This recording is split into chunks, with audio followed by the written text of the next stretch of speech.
Andrew McCART, IFL TV, proudly sponsored by Everlast. I'm here with the hammer himself, PADRAIG McCRORY. PADRAIG, jeez man, you carry power, man. You said that when you were walking up to me after the fight there. You said, I carry power, man. Tony Berlin says, I carry power!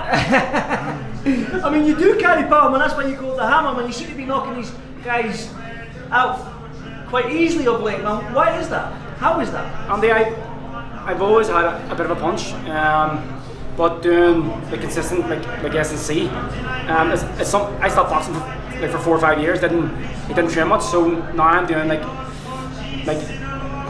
resistance training. Now 2 to 3 times a week. I think it's paying off. Now listen, you keep putting these guys in front of you, man. I'm sure you're wanting some big name now that is in that super middleweight division, either it be domestically or at that European level. I'm guessing next. As I always say, Andy, I said it last time we spoke, I just hope the next fight for me is the right fight at the right time. And I think the team's doing a good job. So, I think what's next, I'm happy to fight. Let's give D-Wall some credit, man. He's with you and Lewis Crocker and stuff like that. I mean, the pair of you seem to be carrying power, man. I'm thinking he's teaching you to sit down in them shots a little bit more. And listen, D studies boxing and loves boxing. He's only 30, 31. But his dedication to boxing is insane, and he's a great coach, as you can see. Results from me and Lewis, and even there's Owen as well. He's doing very well. So yeah. You said the right fight, right time, but I know you're the type of guy that will leave his team to pick the right fight for you and stuff like that, Jamie and D and stuff. But in your heart and your mind, you're ready for these big names now. I mean, these guys are meant to come over here and give you rounds, make it a hard fight for you. I'm not saying that wasn't an easy fight there, but you're knocking these guys down and you're stopping them. So in your heart and your mind, you're wanting the big names now. Gorokhov's coming off a win against a guy who was 27-0, and he knocked him out in the 10th round, and he beat him every round. He has some really good wins in his record. I'm ready. Who's that, sorry?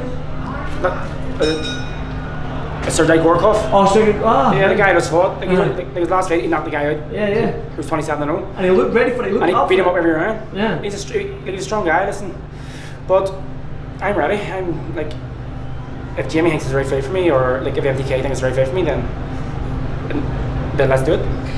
And talk to me about this crowd, this Feile crowd, man. I mean, what a support, man. These guys from Belfast, you, Tyrone McKenna, Sean McComb. I mean, you're thriving off this, ain't you? This crowd here in Falls Park. That was insane. It was insane. I just love it. I embrace all that. Looking about, like every second person I actually know, and hear them all singing my name. It's special for me. So it is.